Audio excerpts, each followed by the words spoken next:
Halo 4, The Rise of Cortana Porn. Yes, you heard correctly. Don't bother asking.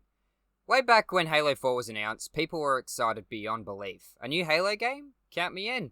Back in the boots of the Master Chief? Fuck yeah. I bet the campaign and multiplayer will be amazing. Bet Bungie and Microsoft are back together. Oh, what?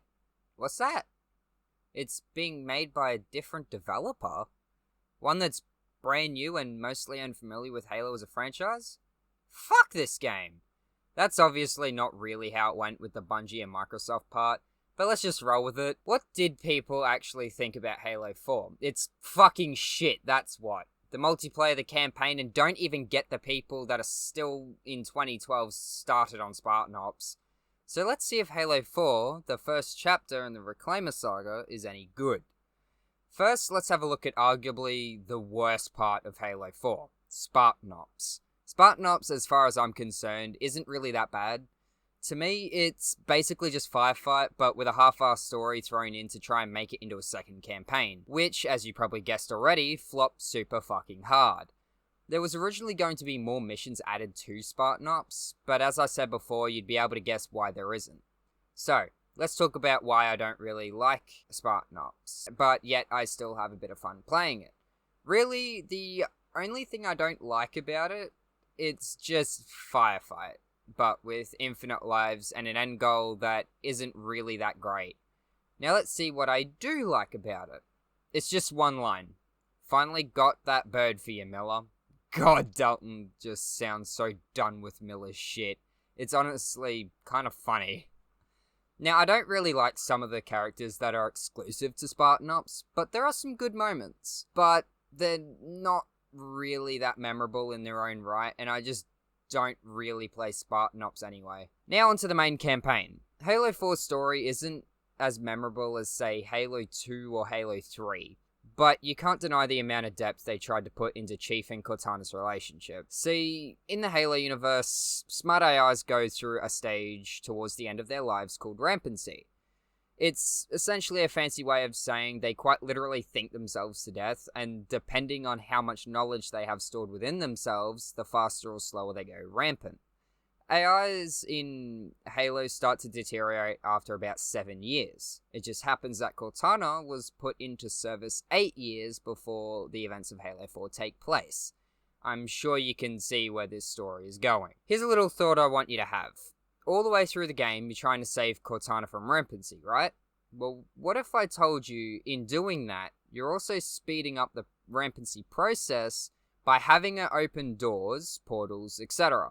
You are inadvertently killing her to save her. You are putting her in constant pain, essentially. Yeah, bet you didn't see that coming.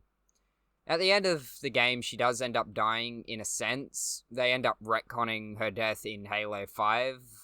So, yeah, that's kind of a bust. This scene is quite emotional, as you do get to hear the emotion the Master Chief, John 117, would be feeling in his voice. Steve Downes did an amazing job at conveying the emotion the Chief would be feeling seeing his best friend die right before his eyes. He doesn't know how to cope with it.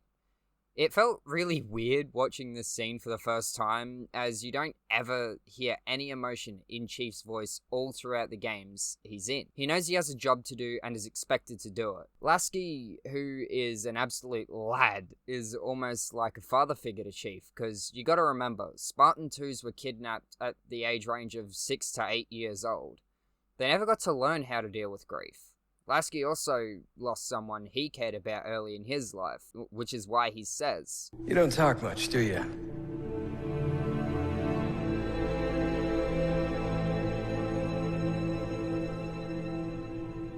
Chief, I won't pretend to know how you feel. I've lost people I care about, but never anything like you're going through.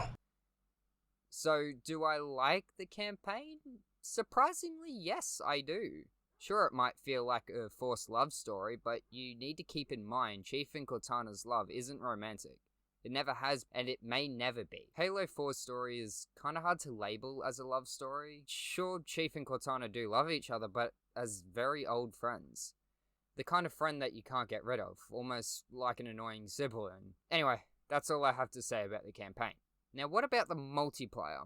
It's just like Call of Duty, but with a Halo skin wrapped onto it.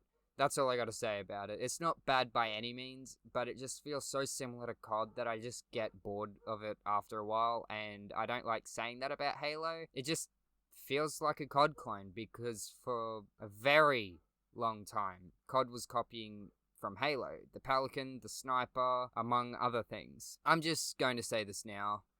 If you like Halo 4's multiplayer, that's fine. If you hate it, that's okay too. Just don't rip each other's throats out over it. It's just a game after all. So is Halo 4 any good?